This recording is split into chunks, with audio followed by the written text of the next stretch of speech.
Hello friends, welcome है आपका अपने यूट्यूब चैनल सिलेक्शन क्लासेज में। तो फ्रेंड्स, मैं फिर से आपके लिए विज्ञान के मोस्ट 20% लेकर आई हूँ, और वो मोस्ट 20% जो रेलवे रिपीट कर रहा है पिछले 20 सालों से। जी हाँ फ्रेंड्स, बार बार रिपीट हो रहे हैं एनटीपीसी ग्रुप डी के अंदर। तो मैं वही प्रश्न लेकर आ रहा हूँ। मैंने अभी तक 10 वीडियो बना दिए, हर वीडियो में 2 से 3 प्रश्न बिल्कुल फ्रेंड्स पूछ रहा है। ठीक है, तो बिना समय गवाए वीडियो को देखना, और अगर चैनल पर नए हो तो चैनल को सब्सक्राइब कर लेना, और वीडियो अच्छा लगा तो लाइक ज़रूर कर देना फ्रेंड्स। ठीक है, चलिए बात करते हैं फर्स्ट पर्सन की। फर्स्ट पर्सन है आपके सामने, मानव शरीर का सबसे बड़ा आंतरिक अंग कौन सा है? तो आंतरिक अंग की बात कर रहा है, तो क्या मस्तिष्क है, या फिर यकृत है, या गुर्दा है, या फिर हृदय है? तो ऑप्शन नंबर बी आपका करेक्ट हो जाएगा, आंतरिक अंग है यकृत। ठीक है, और अगर सबसे बड़े बाह्य अंग की बात करता तो कौन सा हो जाता? वो होता त्वचा। ठीक है, त्वचा। लेकिन आंतरिक अंग की बात कर रहे हैं तो यकृत सबसे बड़ा अंग है। चलिए बात करते हैं नेक्स्ट प्रश्न की।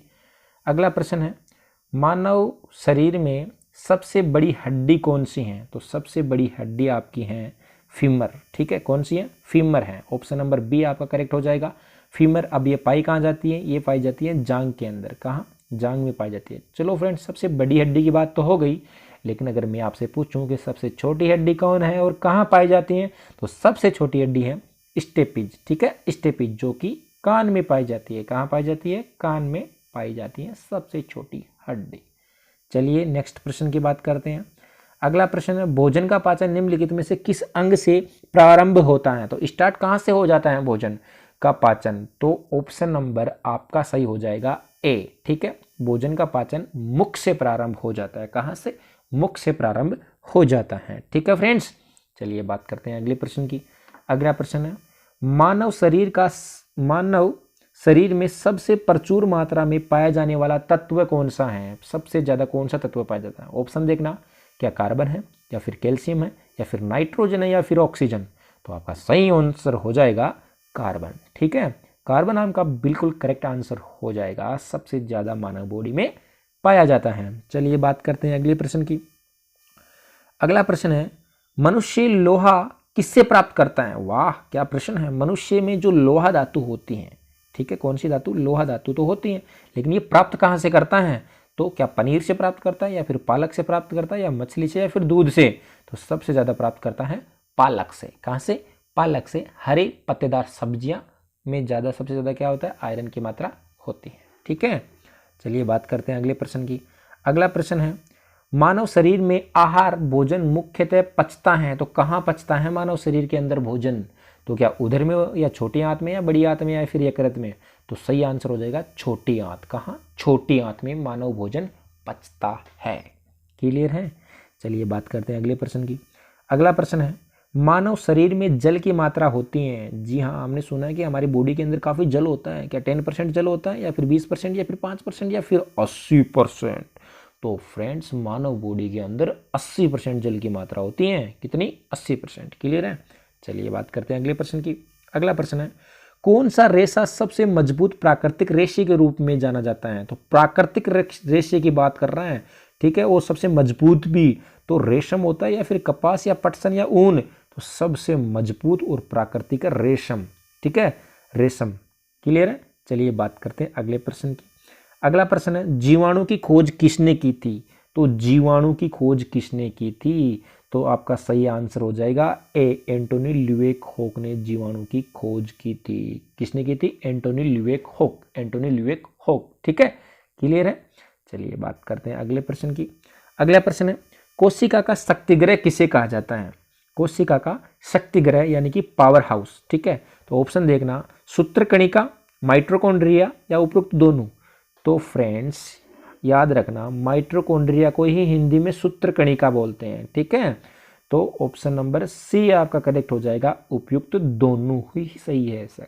ठीक है, चलो बात करते हैं अगले प्रश्न की। अगला प्रश्न है, नेरिस फेरेटिमा एक केचुआ है, नेरिस फेरेटिमा हिरुडिनेरिया, जो रक्त चूसक जोंक हैं, जो मानव सिर के अंदर पाई जाती है, जोंक, जू जिसे बोलते हैं अपन। ठीक है, किस संघ का उदाहरण है? तो इसमें सही आंसर हो जाएगा एनेलिडा। ठीक है, किस संघ का उदाहरण है? एनीलिडा। एनीलिडा संघ का उदाहरण है नेरिस फेरेटिमा केचुआ और रक्त चूसक जोंक। ठीक है, चलो बात करते हैं अगले प्रश्न की। अगला प्रश्न है, किसी इंसान को हाइपर मेट्रोपिया है, ठीक है, हाइपर मेट्रोपिया है, नेत्र रोग विशेषज्ञ उसकी दृष्टि को ठीक करने के लिए किस प्रकार के लेंस का सुझाव देंगे? तो देखना, हमेशा याद रखना क्या आपको भी पता होगा, हाइपर मेट्रोपिया जो कि दूरदृष्टि दोष है, ठीक है, इसको इंग्लिश में ही बोलते हैं हाइपर मेट्रोपिया, दूरदृष्टि दोष है। अब दूरदृष्टि दोष के लिए कौन से लेंस का प्रयोग करते हैं? वो करते हैं अपन उत्तल लेंस का, ठीक है। लेकिन फ्रेंड्स, इस क्वेश्चन में बहुत से मेरे भाई कंफ्यूज होते हैं, ठीक है, कि अवतल का करते हैं या फिर उत्तल का करते हैं, दूरदृष्टि में करते हैं या फिर निकट दृष्टि में करते हैं। तो इस फंडामेंटल को मैं क्लियर करता हूं आपका। एक तो होता है दूरदृष्टि दोष, ठीक है, एक होता है निकट दृष्टि दोष। कौन सा होता है? निकट दृष्टि दोष, जिसे अपन पास भी बोल सकते हैं ना, ठीक है। अब दूरदृष्टि दोष में तो क्या होता है, पास की वस्तुएं साफ नहीं दिखती, ठीक है, पास की वस्तुएं साफ नहीं दिखती, दूर की वस्तु दिखती है। और निकट दृष्टि दोष में क्या होता है, दूर की वस्तु साफ नहीं दिखती, निकट की वस्तु साफ दिखती है। ये सिस्टम होता है। अब इसमें लेंस को कैसे याद रखें? तो देखना, दूरदृष्टि की बात करते हैं।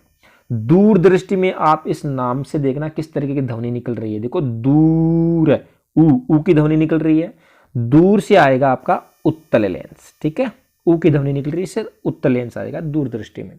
अब बात करते हैं निकट की, जिसे अपन पास भी बोल सकते हैं। तो पास है, आ की ध्वनि आ रही है, तो आ से अपन याद रखेंगे अवतल लेंस, ठीक है। तो आई होप आपको समझ में और याद भी हो गया होगा ये प्रश्न। चलिए बढ़ते हैं अगले प्रश्न की ओर। अगला प्रश्न है, किस पोषक तत्व की कमी से आंखों में बीमारी रक्तौंधी होती है? तो रक्तौंधी बीमारी, जो से अंधापन भी हो जाता है व्यक्ति को, वो किस रोग की वजह से, किस विटामिन की कमी से होता है या फिर किस पोषक तत्व की कमी से होता है? तो क्या प्रोटीन की कमी से होता है या फिर वसा या फिर विटामिन ए? तो किसकी कमी से होता है? तो रतौंधी जो रोग होता है वो विटामिन ए की कमी से होता है। किस रोग की कमी से? विटामिन ए की कमी से। ऑप्शन नंबर सी करेक्ट हो जाएगा। क्लियर है? चलिए बढ़ते हैं आगे। अगला प्रश्न है, कौन सा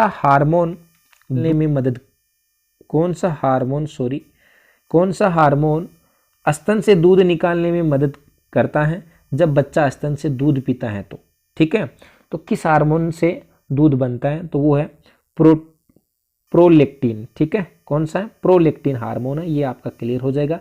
एस्ट्रोजन, प्रोजेस्टेरोन या टेस्टोस्टेरोन नहीं है, इसमें आपका ए ऑप्शन जी बिल्कुल करेक्ट हो जाएगा, प्रोलेक्टिन, ठीक है। चलिए बढ़ते हैं आगे। आगे प्रश्न है, निम्न में से किसमें प्रति ग्राम प्रोटीन की मात्रा सबसे अधिक होती है? तो प्रोटीन की मात्रा सबसे अधिक किसमें होती है? सेब में, मूंगफली में, सोयाबीन में या फिर आलू में? तो आपका करेक्ट हो जाएगा सोयाबीन में। किसमें होती है? सोयाबीन में सबसे ज़्यादा प्रोटीन की मात्रा होती है। चलो बढ़ते हैं आगे। अगला वाला प्रश्न है, वात परागकण किसके द्वारा होता है? तो पेड़ पौधों में जो वात परागकण होता है, पुष्प फल लगने की जो प्रक्रिया होती है, वो होती है पक्षियों के द्वारा होती है, फिर कीटों के द्वारा या फिर वायु के द्वारा या फिर तितलियों के द्वारा? तो आपका करेक्ट ऑप्शन हो जाएगा वायु के द्वारा, ठीक है। वायु के द्वारा ही जो कण है एक पौधे से दूसरे पौधे में चले जाते हैं और पुष्प पैदा हो जाते हैं या फिर फल लगने लग जाते हैं, ठीक है। चलिए बढ़ते हैं आगे। अगला प्रश्न है, थायराइड ग्रंथि खराब होने का मुख्य कारण क्या है? थायराइड ग्रंथि काफ़ी खराब होती है, क्यों होती है, कारण क्या है इसका? तो कारण है आयोडीन की कमी। किसकी कमी? आयोडीन की कमी से थायराइड ग्रंथि खराब होती है। सबसे ज़्यादा केसेस इसी चीज़ के हैं। चलिए बढ़ते हैं अगले प्रश्न की ओर। जन्म से पहले बच्चे में लिंग निर्धारण किया जाता है? तो भाई साहब, लिंग का निर्धारण है वो बच्चे में कैसे किया जाता है या किससे किया जाता है? क्या पिता के शुक्राणु से या फिर माता के भ्रूण से या फिर दोनों? तो आपका सही आंसर होता है माँ के भ्रूण से, ठीक है। माँ के भ्रूण से ही पता लगाया जाता है कि लड़का है या फिर लड़की है, ठीक है। अभी इस पर सरकार ने रोक लगा रखी है, बैन है, बिल्कुल नहीं करवा सकते आप, ठीक है। जो पैदा होगा वही कीजिएगा। चलिए बात करते हैं अगले प्रश्न की। अगला प्रश्न है, किस वैज्ञानिक ने डीएनए का विश्लेषण सबसे पहले किया था? तो डीएनए का विश्लेषण सबसे पहले किस साइंटिस्ट ने किया था? तो आपका सही आंसर हो जाएगा वाटसन और क्रिक ने। किसने? वाटसन और क्रिक ने डीएनए का निर्धारण किया था सबसे पहले। चलिए बात करते हैं अगले प्रश्न की। अगला प्रश्न है, ग्लूकोमा रोग का संबंध मानव शरीर में किस अंग से है? तो ग्लूकोमा जो रोग है वो मानव शरीर में आंख में होता है। कहाँ होता है? आंख में ग्लूकोमा रोग होता है। ठीक है, और आंख से आप याद रखना कि आंख का कौन सा हिस्सा दान किया जाता है, ये प्रश्न भी बहुत बार पूछा एनटीपीसी में। तो आंख का कॉर्निरिया दान किया जाता है। कौन सा? कॉर्निरिया जो हिस्सा होता है वो दान में दिया जाता है। अब फ्रेंड्स आपके लिए मैंने एक क्वेश्चन रखा है, आप इसका आंसर कमेंट बॉक्स में बताइएगा कि नवजात बच्चे को बीसीजी का टीका कब दिया जाता है, और बीसीजी की फुल फॉर्म भी बताइएगा।